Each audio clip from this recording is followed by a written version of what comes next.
Title: Ruffled Feathers. Written by Ghosts and Posts. The air was breezy and softly afloat throughout the midnight morning sky. The clouds floated by, their slow amble remaining uninterrupted. It was peaceful, and you loved it. Your wings stretched out behind you as you dipped and dived throughout the sky, speeding as fast as you pleased. Ever since you moved to Japan a year ago, it's been a habit of yours to take a morning fly over the cities. The satisfaction you gained from flying above all the cars and buildings fueled your trek onwards.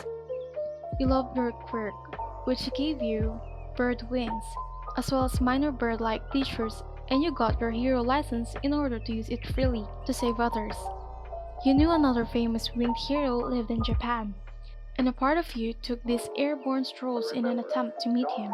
Hawks has been an inspiration to you ever since he first appeared on the hero scene, and your move to Japan was partially inspired by him.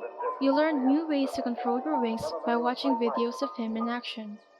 And though you couldn't control the individual feathers like he could, you still gained worthwhile knowledge. You let out a satisfied sigh, closing your eyes to glide through a cloud. You will never get over the serenity high-flying brought you. Nothing could possibly ruin such a peaceful moment. A large object ramming into you jolted your eyes open, and you found yourself pummeling towards the ground, another winged figure falling with you. You quickly stretched out your wings and steadied yourself in the air, beginning to hover. The other figure recovered with relative ease, and you flew over to scold them. When you examined their appearance, however, you left out a gasp. It was him! Keigo Takami, aka the pro hero Hawks, had crashed into you. He turned to you, giving you a wink. Hey there. Sorry about that. Upon hearing no response, he rose a brow. Oh, you alright, sweetheart? Your eyes suddenly closed and you fainted, leaving you to plummet towards the ground. Oh shit!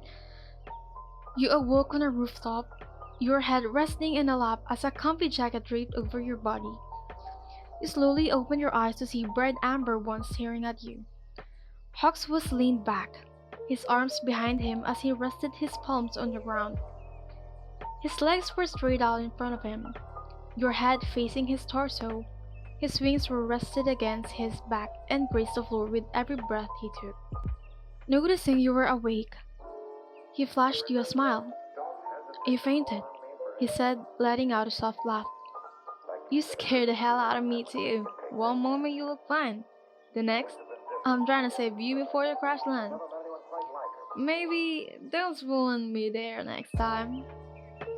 Your cheeks dusted red as you sat up from his lap, sitting on your calves as you wrapped the jacket tighter around you. Your wings created a cocoon around your torso. It was rather cold up high when adrenaline wasn't flowing through your veins. It's not like I was trying to. You surprised me, is all. You shrugged. It's not every day you crush into a top pro hero. He narrowed his eyes. Were your eyes closed when you were flying? Your cheeks went more red. I wasn't expecting to have company when flying. Usually, there isn't exactly air traffic. He brought one of his hands in front of him to wave you off. Nah, I'm just playing. But seriously, be careful. If it was anyone else, I doubt they would have caught you in time. Or at all. A shiver went down your spine. You could have become a mere splat on the concrete. But you don't think you would have fainted if it was anyone else, so his point was null and void. You scratched the back of your neck. Thanks for catching me, by the way. I should probably say that. He snorted. Well, I mean, I wasn't about to let you fall. That won't be very hero-like. True, you said, letting out an awkward laugh. I guess it is your job, and mine too, technically. He tilted his head. You're a hero too? You nodded. I'm pretty new and mostly help with small things, but I'm certified. I honestly just became a hero so I could use my quirk without stupid restrictions. Do you always fly this early in the morning? I've never seen you around before. He shot you a wink, and I think I would remember such a pretty face. You went red, looking at your lap. You paused to glance at him. Wait, are you flirting with me? He shrugged. Just shooting my shot. You did literally fulfill me after all. You crossed your arms. I was surprised to see you, and so I fainted. It wasn't anything like that. He crinkled his nose before running a hand through his hair, chuckling. You're adorable. What? Are you done making fun of me? You puffed your cheeks out. I am a grown woman. I am not adorable. You stood up, taking the jacket off you and handing it back to him. Now, if you'll excuse me, I should get going. Oh, wait. He shot up, wings flaring out behind him. Let me repay you for catching me. You cocked an eyebrow. You caught me, right? You should repay me for catching you. Maybe a coffee?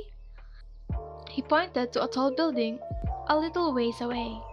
Near there's a coffee shop that sells some quality chicken. We should go.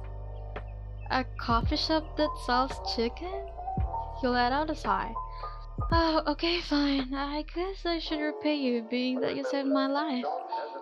You turned away from him to face the building, not noticing him making a fist and bring it back toward his hip, whispering, "Oh, yeah!"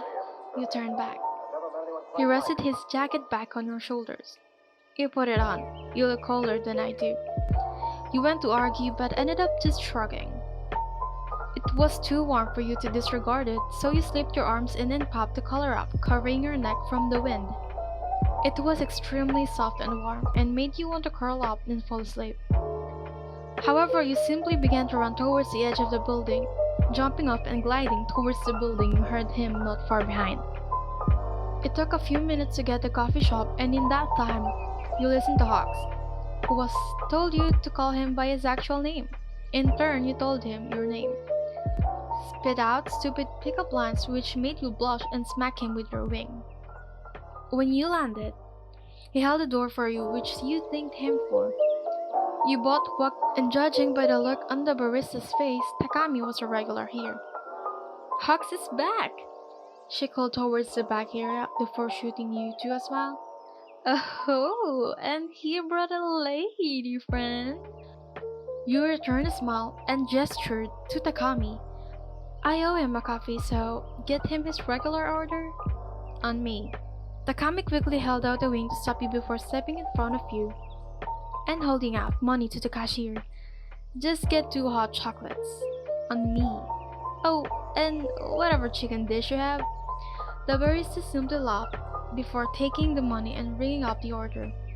You sat down at the table near the front window, resting your chin on your palm. Takami sat across from you, giving you a smile. I don't know if you noticed, but I didn't actually want you to repay me. That was me asking you out. You went red but let out a laugh and nodded nonetheless. Yeah, I noticed.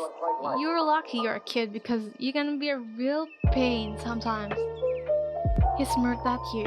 You think I'm cute? Did you not hear the real pain part?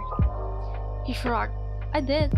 I just choose to ignore it in favor of learning that you think I'm cute.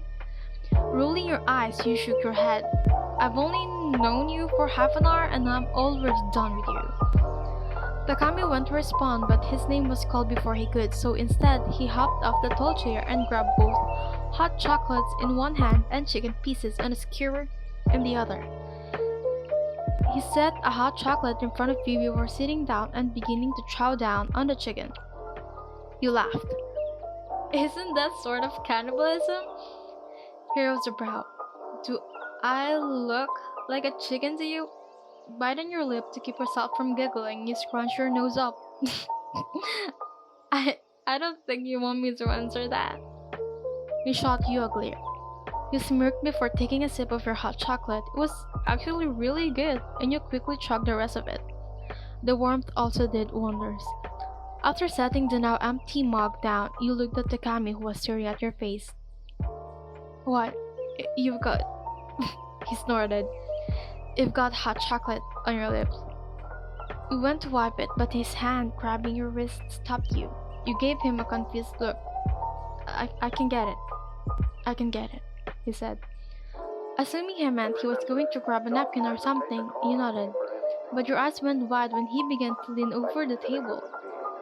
He wasn't about to kiss you to get it off, was he?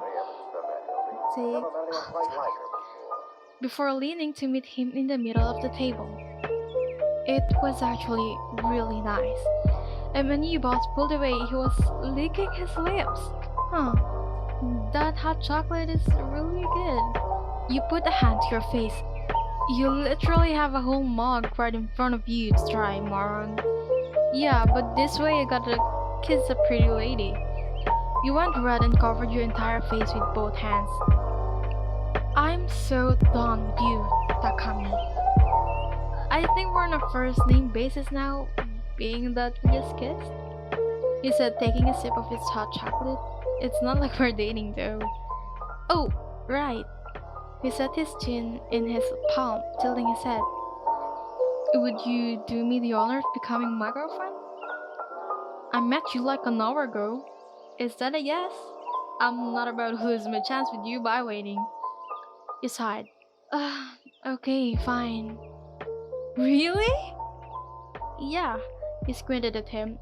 Isn't that what you wanted? Oh, yeah, sure, let's go then.